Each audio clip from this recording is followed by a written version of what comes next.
All right, lads, so chords. Okay, so what we have, first of all, is just one example of a chord progression, right? So what we had was E minor, G, C, and then D, okay? So we'll just go through that one first. So first off, E minor, we know that one. It's just these two fingers, second fret. Well, this is the seventh fret, but we'll call it the second fret because capo. Okay, so second fret on the fifth and fourth strings. All right. So then the next chord is G. So that's here, right? You can see that there.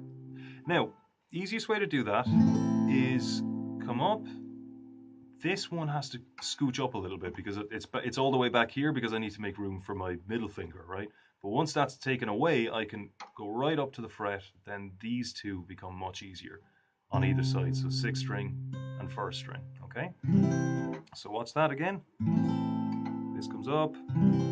And don't have any unnecessary movement, okay? So what sometimes happens is you're coming up here and then your third finger follows it up only to go all the way back down here, right? So you want to get rid of any unnecessary movement, okay? So if you start off the E minor like this with your third finger just kind of hanging over where it's needed, right? Scooch up, and then all your third finger has to do is go down on the string. It doesn't have to find the string because it's pretty much already there, right? So you're coming up, first finger scooches up to the fret, these two go down, third fret on either side. Okay?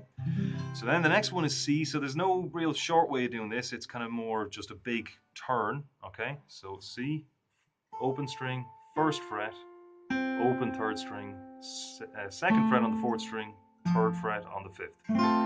So from G, you're coming over here like that, okay?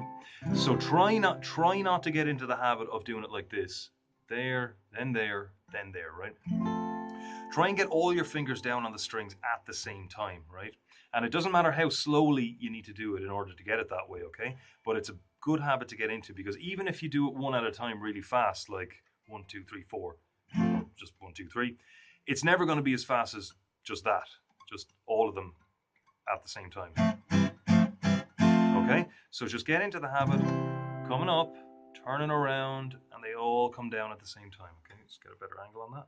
So here, G, come around, and there they are. Okay, as I said, it doesn't matter how slowly you need to do this, but this is definitely the best way. So once you get used to doing it that way, the speed will come with practice. That's all. The more you do it, the faster you're going to get. Okay, so there's C, and remember to avoid don't forget about the X's on those diagrams. Remember to avoid this one, okay, for C. All right, then the next one is D. So for that, got these two. Remember, just think of D as a triangle shape. This is the top of the triangle, two sides, okay? So you've got that on the third string, second fret, second finger, first string, second fret. Then your third comes in between the two of them on the third fret. And remember the diagram? These two are being avoided for this one, okay? Okay, and then, so once you've got those chord changes, you don't need to worry about rhythm just yet, okay? The first thing you want to do is just get the changes down, right? So the easiest way to do that is just to do them over and over and over again. One strum per chord, then move on. So like this. E, so we shift up the way, these two come down. To G, turn over, that sort of pivot and movement like that for C. All right, then D, two sides of the triangle, then the top, and back, turn over. And after a while of doing this, those changes will just be kind of muscle memory. You won't have to think about it at all. Right now, because just starting out, you have to think about everything. But the more you do it, it just sort of kind of just happens by itself. You think G, there it is, C, D.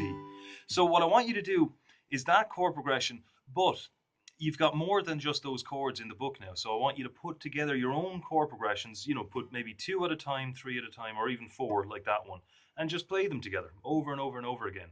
And, it doesn't matter which chords you use, just put them together at random. Some combinations of chords you might like, some not so much.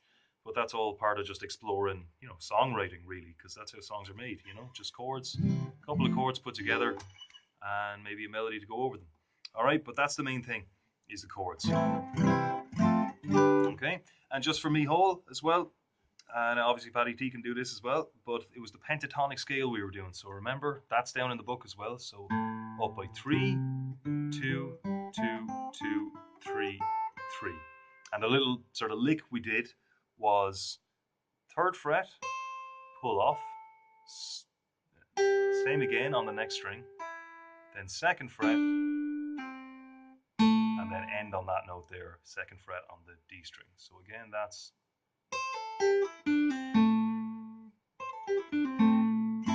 Okay, so one more time. Boom, boom, boom. Now, when you're doing this lick as well, avoid doing it this way. Right? So make sure all the notes are the same length. So even if you have to slow it right down like this.